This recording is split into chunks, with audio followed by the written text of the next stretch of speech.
नमस्कार दोस्तों, मैं रवि आप सभी का स्वागत करता हूं। आज हम जानेंगे कि आप हाथों के द्वारा भी जान सकते हो कि आपके शरीर में आपके आसपास कौन सी शक्तियां हैं। आपके शरीर के आसपास शक्तियां जागृत हो रही हैं या नहीं हो रही हैं। आपको पूजा का फल मिल रहा है या फिर नहीं मिल रहा है। आप लोग जो भी मंत्रा जपते हैं उसका जो परिणाम है वो आपके जीवन में आ रहा है या नहीं आ रहा है। आपको पूजा में सफलता प्राप्त हो रही है या नहीं हो रही है। यह सब कुछ आप अपने हाथों के द्वारा भी जान सकते हो। साथ में आप लोग हाथों से यह भी जान सकते हो कि आपके आसपास कोई पॉजिटिव शक्ति है या फिर कोई नेगेटिव शक्ति है। जब आपके आसपास कोई नेगेटिव शक्ति होती है तब भी आपको संकेत मिलते हैं, और जब आपके आसपास कोई पॉजिटिव शक्ति होती है तब भी आप लोगों को संकेत मिलते हैं। तो जब पहले बात करते हैं उन पॉजिटिव शक्तियों की, जब आप लोग पूजा पाठ करते हो, ईश्वर को मानते हो, देवताओं की शक्तियों को मानते हो और आप उनको बुलाने का जब प्रयास करते हो या फिर कोई मंत्र जपते हो, नाम जप करते हो, तो पूजा के समय पर आपके हाथों में एक झंझनाहट होना शुरू हो जाती है। आपके हाथों में व पैरों में एक झंझनाहट आप लोगों को बार बार पूजा में महसूस होती है। आप लोग कभी महसूस करना, जब भी जितना ज़्यादा समय आप लोग पूजा पर लगाते हो, मंत्रा जप पर लगाते हो, आसन पर लगाते हो, तो उतनी ही वो झंझनाहट बढ़ना शुरू हो जाती है। ठीक है, तो ऐसे में भी आप लोग मान सकते हैं कि उन शक्तियों के प्रभाव आपके हाथों व पैरों पर आ रहे हैं। आपके शरीर में शक्तियाँ प्रवेश कर रही हैं। इसी के साथ साथ जो अगला संकेत है वो है हाथों में कंपन होना। जब भी कोई शक्ति का वास आपके शरीर पर होता है या फिर आपके आसपास कोई पॉजिटिव ऊर्जा आपके नज़दीक आती है, आपके शरीर पर आती है, तो आपके हाथों में एक वाइब्रेशन होना शुरू हो जाती है, कंपन होना शुरू हो जाती है, एक एनर्जी आप लोगों को फील होना शुरू हो जाती है। ठीक है, तो ऐसा होने पर भी आपके शरीर में वो शक्तियाँ जागृत हो रही हैं, वो जाग रही हैं।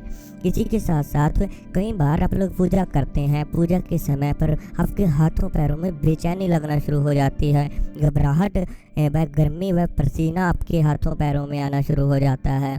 तो ऐसे में भी शक्तियाँ आपके नज़दीक हैं, वह जागृत हो रही हैं। इसीलिए आप लोगों के साथ में पूजा के समय पर ऐसा होना शुरू हो जाता है। कई बार हमारे हाथों में पूजा के समय पर हवा लगना शुरू हो जाती है, कोई सुहावनी हवा आपको छूना शुरू कर देती है। आपके हाथों पैरों में एक ठंडक सी आपको महसूस होना शुरू हो जाती है। कभी तापमान बढ़ता है हाथों का, कभी गर्मी आपको लगेगी और कभी आपको हाथों में ठंडा लगना शुरू हो जाती है, ठंडक लगना शुरू हो जाती है। तो यह सब मंत्र ऊर्जा के कारण होता है। जो आपके शरीर में ऊर्जा है, जैसे जैसे वह जागृत होती है वैसे वैसे दोनों आकार आपके हाथों पैरों में उसके जो संकेत हैं वो दिखना शुरू हो जाते हैं। कभी ठंडक आपको महसूस होती है व कभी गर्मी आप लोगों को महसूस होना शुरू हो जाती है। तो ऐसा होने पर भी माना जाता है कि शक्तियाँ आपके नज़दीक हैं, अच्छी शक्तियाँ हैं। ठीक है, इसी के साथ साथ एक अगला जो संकेत है वो तब होता है जब शक्ति आपके जो दिमाग है जब या फिर आपका शरीर है उस पर जब गहरा प्रभाव डालना शुरू करती है। कोई अच्छी शक्ति जब आपके शरीर के ऊपर आना शुरू होती है तो कई बार आपके हाथों पैरों में अपने आप ही हलचल होना शुरू हो जाती है। जैसे आप लोग पूजा कर रहे हैं, पूजा करते करते आपके हाथ अपने आप हिलना शुरू हो जाना, या फिर आपके हाथों की जो पोजीशन है वो बदलना, आपके हाथों का जहाँ भी अपने हाथ रखे हुए हैं वो इधर उधर अपने आप ही हिलना शुरू हो जाते हैं। कभी हाथ ऊपर चला जाता है या फिर उनमें हिलना शुरू हो जाते हैं, वो ज़ोर ज़ोर से हिलना शुरू हो जाते हैं। तो यह सब कुछ पॉजिटिव शक्तियों के कारण से होता है। जब भी कोई शक्ति आपके शरीर पर वास डालती है तो इस तरह के संकेत आपको मिलना शुरू हो जाते हैं। अब इसी प्रकार से नेगेटिव संकेत भी आप लोगों को मिलते हैं। वो कैसे होता है कि जैसे हाथों में पूजा के समय पर दर्द होना, गहरा दर्द। जब कोई नेगेटिव शक्ति आपके आसपास होती है या फिर आपके घर में होती है, आपके शरीर पर होती है, तो ऐसे समय पर जब भी आप लोग पूजा पर बैठोगे तो बहुत ही गहरा दर्द आपके हाथों में होना शुरू हो जाता है। आप लोग पूजा ही नहीं कर पाते, पूजा से उठने का मन हो जाता है तो इतना दर्द आपके हाथों पैरों में होना शुरू हो जाएगा। तो ऐसे में नेगेटिव शक्ति आपके आसपास ज़रूर है, आपके घर में ज़रूर है, इसलिए वो आपको पूजा करने से रोकती है। इसी के साथ साथ आपके हाथों से दुर्गंध आना, कई बार आप महसूस करोगे कि आपके हाथों से दुर्गंध आती है, जबकि आपके हाथ बिल्कुल साफ सुथरे हैं, फिर भी कई बार आपको अपने ही शरीर से दुर्गंध आना शुरू हो जाती है, अपने हाथों से दुर्गंध आना शुरू हो जाती है। तो यह सिर्फ नेगेटिव शक्तियों के कारण से हो रहा है, जो आपके आसपास हैं, जो आपके शरीर पर हैं, वह आप लोगों को अनुभव हो रहे हैं उन नेगेटिव शक्तियों के, जिसकी वजह से आपको दुर्गंध आना शुरू हो जाती है। कई बार आप लोगों के हाथों में बीमारी लगना शुरू हो जाती है और इतनी बीमारी आ जाती है कि आप लोग काम ही नहीं कर पाते। उन हाथों से कोई शुभ कार्य आप लोग करने जाते हो तो आप लोगों के हाथों से उल्टा ही हो जाएगा। जब भी आप लोग किसी शुभ कार्य के लिए जाते हो, उन हाथों से आप कोई शुभ कार्य करना चाहते हो, कोई पूजा समागम कर रहे हो या फिर कोई अन्य विधि कर रहे हो, तो आपके हाथों से हमेशा उल्टा होना शुरू हो जाएगा। ना चाह कर भी आप लोगों के हाथ उल्टा काम करना शुरू कर देते हैं। तो ऐसे में भी नेगेटिव शक्तियों का वास आपके आसपास ज़रूर है। इसी प्रकार से बात आती है कि जब नेगेटिव शक्ति का वास आपके शरीर पर पड़ता है, तब आपके हाथों पैरों में गहरे दर्द के साथ साथ वह मुड़ने शुरू हो जाते हैं। आपके हाथों कमज़ोर होना शुरू हो जाते हैं, बहुत ही ज़्यादा कमज़ोर होना शुरू हो जाएंगे, उनमें पीलापन आना शुरू हो जाता है, साथ में वो मुड़ना शुरू हो जाते हैं, नीचे की तरफ मुड़ना शुरू हो जाएंगे।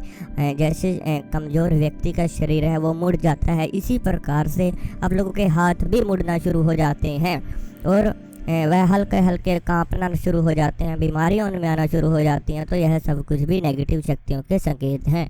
कई बार साधक सोचते हैं कि हमारे पास अच्छी शक्ति है, उनके भी संकेत मिलते हैं, तो बुरे संकेत भी उनको मिल रहे हैं।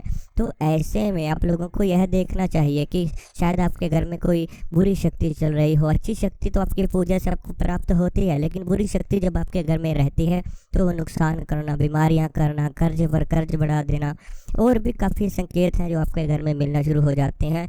ऐसे में आपको पूजा का पूर्ण फल भी प्राप्त नहीं हो पाता। तो आप लोगों को पहले अपने घर से उस नेगेटिव शक्ति को दूर करना होगा, उसके बाद ही कोई आप अच्छा कार्य कर सकते हैं, उसके बाद ही आपका पूजा का फल मिलना शुरू होता है।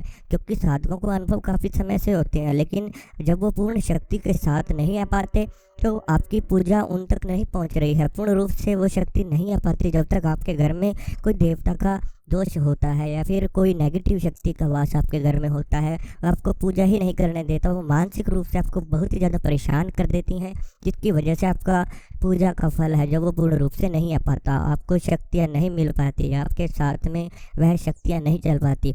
तो ऐसे में अगर आपके साथ भी ऐसा है तो आप लोग हमसे बात कर सकते हैं। बात करने के लिए जो भी समस्या है और जो आप बात करना चाहते हैं, कोई समस्या आपके साथ, आपके घर में कोई समस्या है, तो आप लोग बात कर सकते हैं। बात करने के लिए व्हाट्सएप नंबर आपको स्क्रीन के ऊपर दिया हुआ है, आप उस व्हाट्सएप नंबर पर जाकर व्हाट्सएप मैसेज कर सकते हैं और साथ में अपनी समस्या को बता सकते हैं। समस्या देखकर जो भी समाधान है आपकी समस्या का आपको तुरंत बता दिया जाएगा।